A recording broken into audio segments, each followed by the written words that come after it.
नमस्कार विद्यार्थी मित्रांनो, ग्रो अकॅडमी या यूट्यूब चॅनलवर तुमचे मनापासून स्वागत आहे।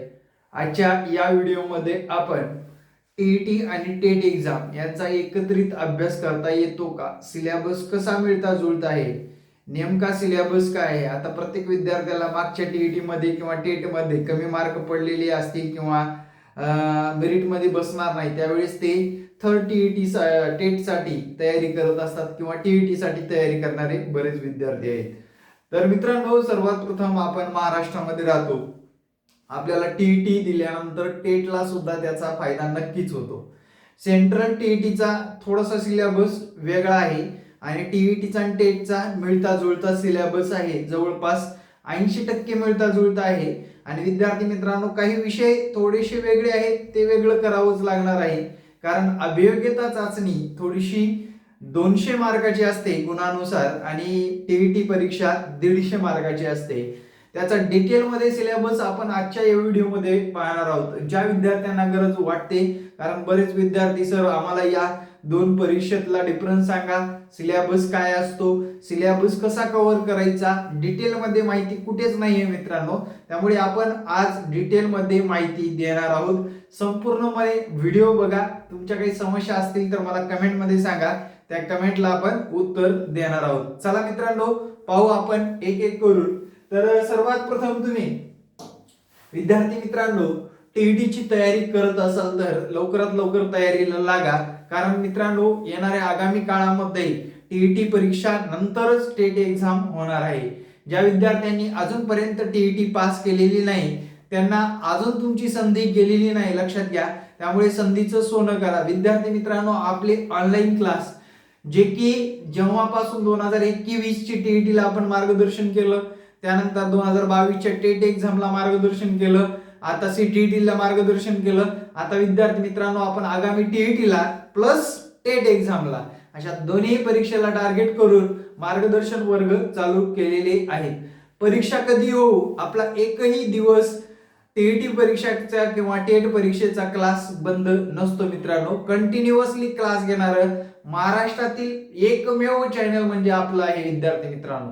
कंटिन्युअसली विद्यार्थ्यांना सर्व्हिस देतो, कारण आपल्याला याच परीक्षेवर फोकस करायचा आहे। इतर परीक्षापेक्षा मी या परीक्षेकडे जास्त लक्ष देतो आणि इतर परीक्षाकडे जे क्लास आपल्याकडे नाही, टीईटी टेट सीटीईटी याच परीक्षेचे क्लास आपण घेत असतो। विद्यार्थी मित्रांनो लक्षात घ्या, ज्या विद्यार्थ्यांना ऑनलाईन मार्गदर्शन मिळवायचं आहे त्यांनी मला या संपर्क क्रमांकावर संपर्क साधायचा आहे।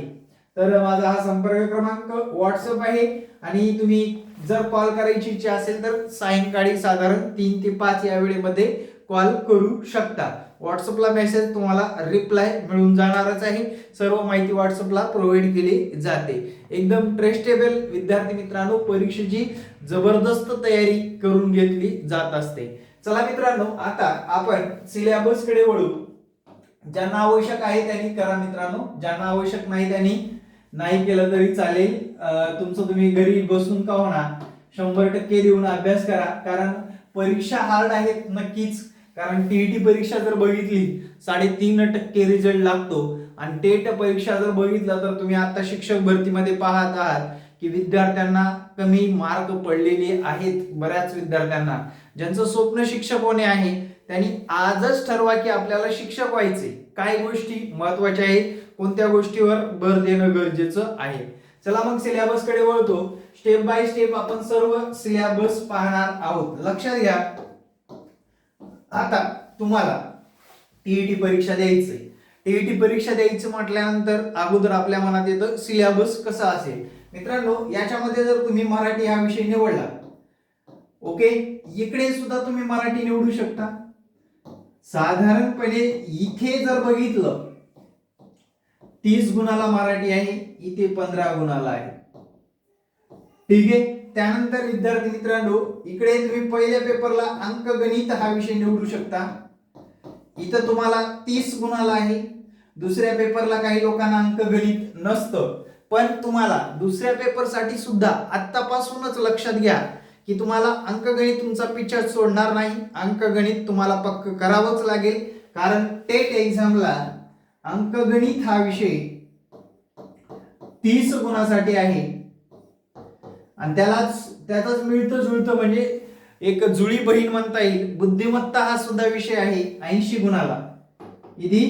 बुद्धिमत्ता हा विषय किती आहे? 80 गुणाला आहे. मित्रांनो 50% पेक्षा जास्त साधारणपणे 50% पेक्षा जास्त सिलेबस तुमचा टेट एक्झामचा गणित आणि बुद्धिमत्ता या घटकावर आहे. आता तुम्ही जर म्हणजे सोशल सायन्स पॅटर्नचे असाल, तुमचं बीकॉम झालेलं आहे, बीएससी झालेलं आहे, हे तुम्हाला नाकारून चालणार नाही. या विषयावर तुम्हाला भर द्यावीच लागेल आणि हे 1 2 3 4 महिन्यामध्ये कव्हर होणारे विषय नाहीत. आधी सांगतोय तुम्हाला IBPS पॅटर्न नुसार शिकवलं जाणार आहे. या विषयाचा आत्तापासून सराव घेतला जाणार आहे. म्हणजे तुम्ही नवीन असाल किंवा जुने असाल, तुमचा अभ्यासातील गॅप असेल किंवा तुम्ही नोकरी करत असाल, थोडा थोडा अभ्यास केला तरच या परीक्षा क्रॅक होणार आहेत, या परीक्षेत चांगले गुण येणार आहेत, आपलं शिक्षक होण्याचं स्वप्न साकार होणार आहे. चला त्यानंतरचा विषय जर बघितला मित्रांनो, इथं जर बघितलं, इथं आहे बालमानसशास्त्र. आता याचंच काय केले, विश्लेषित रूप म्हणजे कल, आवड, समायोजन आणि विद्यार्थ्याची मानसिकता आणि मानस, थोडक्यात म्हणता येईल मानस, अशा सिलेबसला त्यांनी 30 गुण ठेवलेले आहेत. किती? 30 गुण ठेवलेले आहेत. आता त्या पलीकडे जाऊन तुम्हाला इकडे इंग्लिश हा सब्जेक्ट निवडता येतो आणि इंग्लिशच निवडा, कारण तुम्हाला इकडे कंपल्सरी इंग्लिश निवडावे लागणार आहे. मग इथे सुद्धा इंग्लिश निवडू शकता आणि इथे सुद्धा तुम्हाला 15 गुणाला, इथे 30 गुणाला हा, 30 गुणाला हा. अशा पद्धतीने जर विचारात घेतलं तर विद्यार्थी मित्रांनो, इंग्लिश सब्जेक्टला तुम्हाला टेट एक्झामला 15 प्रश्न विचारले जातात. त्याच्यामध्ये ग्रामरचे 10-12 क्वेश्चन आणि व्होकॅब्युलरीवर 5 क्वेश्चन, असे साधारणपणे तुम्हाला 15 क्वेश्चन विचारले जात असतात. इथे 30 गुणापैकी 20 गुण तुमचे ग्रामरवर आणि 10 गुण हे तुमचे उतारा प्लस व्होकॅब्युलरी या घटकावर असतात. त्याच्यामध्ये मार्क तुम्हाला मिळवणं जास्त अवघड नाहीये. त्यानंतर मित्रांनो, फर्स्ट पेपर वाल्याला परिसर अभ्यास हा सब्जेक्ट असतो. कोणता? परिसर अभ्यास. तेच जर बघितलं टेट एक्झामला सुद्धा जीएस जीके म्हणजे सामान्य ज्ञानावर तुमचे साधारणपणे विद्यार्थी मित्रांनो लक्षात घ्या, इथे सुद्धा तुम्हाला 30 गुण दिले जातात. किती? 30 गुण दिले जातात. आता लक्षात घ्या, कॅल्क्युलेशन करून बघा. हे 15, हे 15, 30, 30 आणि 30 60, 60 आणि 30 90, 90 आणि 30 120, 120 आणि बुद्धिमत्ता सेपरेटली 80 गुण, साधारण तुमचे 200 मार्क इथं कव्हर होतात. आणि इथे जर बघितलं हे 30, हे 30, हे 30, हे 30 आणि हे 30, साधारण 150 मार्क तुमचे इथे कव्हर झालेले दिसून येतात. आता विद्यार्थी मित्रांनो लक्षात घ्या, याच्यामध्ये तुम्हाला एक गोष्ट कळाली का? मिळते जुळते सब्जेक्ट कोणते कोणते आहेत? येथे मराठी आहे, येथे सुद्धा मराठी आहे, येथे अंकगणित आहे. इकडे तुमचा पिच्छा सोडणार नाही. तुम्ही सोशल सायन्सचे असू द्या या कुठलेही असू द्या, तुम्हाला अंकगणितावर फोकस करणं गरजेचं आहे. बौद्धिक क्षमता चाचणी तुम्हाला पास करणं गरजेचं आहे, चांगल्या गुणाने ते पण, तेव्हाच तुमचं सिलेक्शन होणार आहे. त्यामुळे आत्तापासून या विषयाकडे तुमचं 10वी पासून जर दुर्लक्ष झालं असेल तर आत्तापासून मित्रांनो 1-1.5 तास 2 तास अभ्यासाला लागा किंवा मार्गदर्शन वर्ग लावा, त्याच्यामधून तुम्हाला फायदा होतो. मित्रांनो अगदीच मार्गदर्शन वर्ग, नोट्स आहेत, क्लास आहेत, ते पण माफक दरामध्ये, जे की आपलं रिचार्ज जेवढ्या पैशाचं करतोय आपण त्याच्यापेक्षा कमी पैशाला सुद्धा तुम्हाला क्लास भेटतोय मित्रांनो. आणि अशी सुविधा आधीच्या 2017ला भेटली नाही, 2022ला लोकांपर्यंत पोहोचता आलं नाही, पण 2000 येणाऱ्या टेट एक्झाम साठी सर्व विद्यार्थ्यांना अशा सुविधा जर भेटल्या, मेरिट सुद्धा वाढल्याशिवाय राहणार नाही. कारण मार्केटमध्ये विद्यार्थी मित्रांनो आता सध्या जर विचारात घेतलं, या परीक्षेची तयारी करणारे विद्यार्थ्यांची संख्या वाढत चाललेली आहे. तुम्हाला सुद्धा करायचंय, फक्त फोकसली करणं गरजेचं आहे. रोज थोडा थोडा अभ्यास करायचा आहे, कारण तुम्हाला स्कूल असतं, नोकरी करतात काही महिला घर सांभाळतात, काही ना काही कोणत्या कामामध्ये बिझी असतात. त्यामुळे अभ्यासापासून दूर गेलात तर नोकरी सुद्धा अशक्य होते आणि परीक्षा आल्यानंतर गोंधळ उडल्याशिवाय राहणार नाही. त्यानंतरचा विषय असा आहे मित्रांनो, सर हे अन्युअली आम्हाला आता मराठी व्याकरण काय विचारलं जातं. मित्रांनो आपण शिक्षक होणार आहोत, डोक्यात घ्या शिक्षक होणार आहोत म्हणजे आपल्याला मराठीचं संपूर्ण ज्ञान असेल तरच त्यात मार्क मिळवता येतात. अंकगणिताचं संपूर्ण ज्ञान, कॉस साइन थीटा MSc चं अंकगणित नाही विचारणार तुम्हाला. कॉमर्स आर्ट सायन्स या तिन्ही धर्तीवर विचारपूर्वक तुम्हाला 30-35 सेकंदामध्ये सुटणारे गणित विचारले जातात. मित्रांनो टेट एक्झाम मध्ये तुम्ही 2022च्या पाहिला असाल, काही विद्यार्थ्यांना 182 पर्यंत स्कोर आहे, काही लोकांना 160 पर्यंत स्कोर आहे, काही लोकांना 150 पर्यंत पोहोचलेत, काही लोक 140 पर्यंत पोहोचलेत, काही लोक 135 पर्यंत पोहोचलेत. त्यांचं यश सर्व काही या विषयामुळे ठरलेलं आहे. लक्षात घ्या, ज्यांचं अंकगणित बुद्धिमत्ता चांगलं होतं त्या विद्यार्थ्यांनी चांगले गुण घेतलेले आहेत. इतर विषयापेक्षा या विषयावर तुम्ही आतापासून फोकस करणं गरजेचं आहे. माझा एक व्हिडिओ सुद्धा टाकलेला आहे, पुस्तकं कोणती वापरावी, ते नक्कीच तुम्ही युट्यूब चॅनलवरले सर्व व्हिडिओ चालवून बघा, तुम्हाला त्याचे पुस्तकं कोणते वापरावी हे सुद्धा व्हिडिओ मिळून जाईल. पण विद्यार्थी मित्रांनो, अभ्यास करताना एका मार्गदर्शकाची गरज असते आणि तो मार्गदर्शन करण्याचं आपण काम करतोय. तुम्ही आत्ताच परीक्षा आल्यानंतर जर केलात तर नक्कीच यश मिळणं अवघड होतं. कारण बघितलं तर कॉम्पिटिशनचा विचार केला, एका जागेसाठी फक्त 2 किंवा 3 विद्यार्थीच आहेत मित्रांनो. एका जागेसाठी 22,000 पदे आहेत. 22,000 मध्ये 35,000 लोकांना 100 पेक्षा जास्त मार्क आहेत. म्हणजे 50% पेक्षा जास्त मार्क असणारे सुद्धा लोक कमी आहेत. कारण विद्यार्थ्यांचा अभ्यास करण्याचा कल, या परीक्षेकडे बघण्याचा कल कधी निर्माण झाला, जेव्हा जागा घोषित झाल्या, जेव्हा परीक्षेच्या डेट पडल्या, तेव्हा त्यांना जाग आलेली होती. त्यामुळे विद्यार्थ्यांना मार्क कमी आलेले आहेत. सिलेबस जर बघितला, विचार केला सिलेबसवर, सिलेबसच्या बाहेरला प्रश्न विचारलेला नाहीये मित्रांनो.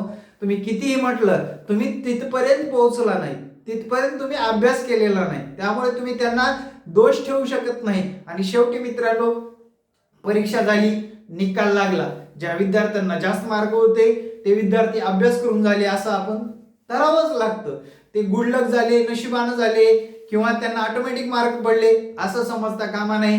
कारण IBPS पारदर्शकपणे परीक्षा घेतं मित्रांनो, लक्षात घ्या. किंवा पहिला दिवस आला म्हणून मला अवघड आला, त्याच्यानंतरचा दिवस आला म्हणून त्याला सोपा आला, अशा विद्यार्थी मित्रांनो अशा ज्या काही निगेटिव्ह गोष्टी आहेत त्या सर्वात प्रथम काढून टाका. शिक्षक भरतीमध्ये कुठलाच घोटाळा झालेला नाही, इथून पुढे सुद्धा होणार नाही. त्यामुळे विद्यार्थी मित्रांनो या परीक्षेकडे बघण्याचा दृष्टिकोन तुमचा चांगला ठेवा, बी पॉझिटिव्ह राहा, तरच ही परीक्षा क्रॅक होणार आहे. आणि अभ्यास आपण किती केला याचं मूल्यमापन करून आपल्याला जे काही मार्क पडले तेव्हा मला कमेंट करून सांगा की सर मी जेवढं केलं होतं त्याच्यापेक्षा मला 2 मार्क कमी किंवा 2 मार्क जास्त पडला. अभ्यास केल्याशिवाय तर पर्याय नाही आहे मित्रांनो. कारण या परीक्षा एवढ्या पण सोप्या नाहीत की तुम्हाला डायरेक्टली शिक्षण सेवक म्हणून घेता येईल म्हटल्यानंतर तुम्हाला या परीक्षेमध्ये मार्क सुद्धा त्या लेवलची घेणं गरजेचं आहे. चला परत मुद्द्यावर येऊ. सर आम्हाला स्पेशली, म्हणजे बऱ्याच विद्यार्थ्यांची मागणी असते की स्पेशली सिलेबस काय असतो हेच माहित नाही. मित्रांनो स्पर्धा परीक्षा आहे, ही स्पर्धेमध्ये विचारात घेतलं सिलेबस स्पेसिफिक नसतो, पण तुमचा 1 ते 10 पर्यंतच्या सिलेबसवर अवलंबून सिलेबस असल्यामुळे तुम्हाला मराठी व्याकरण संपूर्ण ज्ञान, गणित संपूर्ण ज्ञान, 10वी पर्यंतचं जे काही गणित असतं त्याचं संपूर्ण ज्ञान, बुद्धिमत्ता, बौद्धिक चाचणी, स्कॉलरशिपच्या परीक्षा असतात त्यांचं संपूर्ण ज्ञान असणं गरजेचं आहे. इंग्लिश व्याकरण असेल किंवा तुम्हाला ते सिनॉनिम्स, अँटोनिम्स, व्होकॅब्युलरी असेल त्याचा जर विचार केला मित्रांनो 10वी पर्यंतच्या लेवलला तुम्हाला प्रश्न विचारले जात असतात. शेवटी ही स्पर्धा परीक्षा आहे, त्यांना त्या चाळणीतून बाहेर काढायचंच असतं. त्यावेळेस विद्यार्थी मित्रांनो त्या चाळणीमध्ये आपल्याला कसं टिकता येईल ते फक्त आणि फक्त विद्यार्थी मित्रांनो पुस्तकी व्यवस्थितरित्या अभ्यास करणं गरजेचं आहे. तुम्हाला प्रॅक्टिकली किती शिकवता येतं किंवा तुम्हाला तुमची डिग्रीनुसार तुम्हाला घेतलं जावं अशी जे काही तुमची इच्छा असते ती इच्छा इथे चालत नाही मित्रांनो. इथं मार्काला महत्व असतं आणि ते मार्क मिळवणं तुमचं काम असतं, हे मला स्पष्टपणे इथे कळून येतं.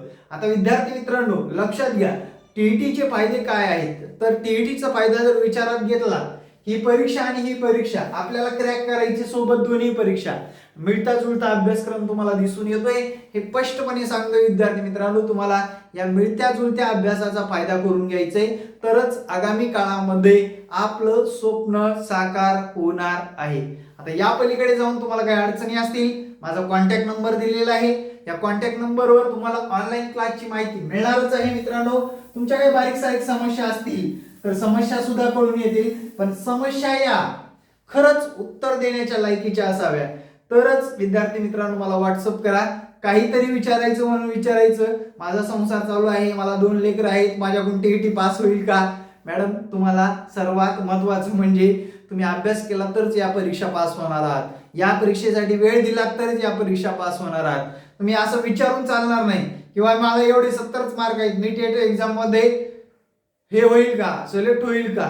आपण आपल्याला समजून येतं की आपण किती काम केलेलं आहे, किती अभ्यास केलेला आहे, त्यानुसार आपल्याला मार्क पडलेले आहेत आणि त्या मार्कानुसारच आपलं सिलेक्शन होणार आहे.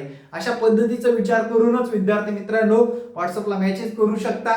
आणि आपले ऑनलाईन क्लासचे थोडक्यात वैशिष्ट्य सांगतो. आपला ऑनलाईन क्लास आहे, प्लस तुमच्या वेळेनुसार तुम्हाला रेकॉर्ड सुद्धा, लाईव्ह प्लस रेकॉर्ड सुद्धा पाहता येणार आहे मित्रांनो. सर्व विषयाच्या ई नोट्स सुद्धा आहेत, प्लस विद्यार्थी मित्रांनो तुम्हाला टेस्ट सुद्धा घेतली जाणार आहे.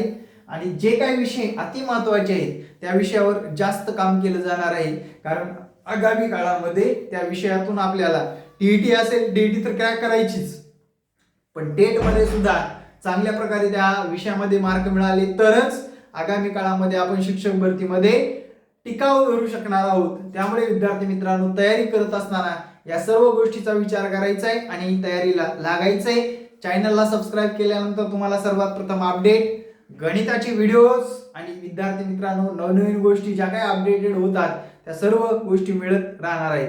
Thank you very much. जय हिंद मित्रांनो, भेटू नेक्स्ट व्हिडिओमध्ये. जय हिंद, जय महाराष्ट्र. तत्पूर्वी तुम्ही आपल्या टेलिग्राम चॅनलला सुद्धा जॉईन करू शकता. @H पुंडे सर हे आपलं टेलिग्राम चॅनल आहे. या चॅनलला जॉईन करा, त्याच्यावर नवनवीन PDF शिक्षक भरतीचे अपडेट मिळत राहतील. Thank you very much. जय हिंद मित्रांनो.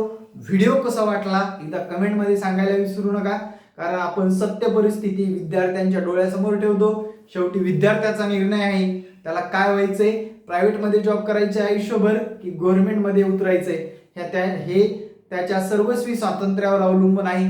थँक्यू. जय हिंद, जय महाराष्ट्र, वंदे मातरम. धन्यवाद.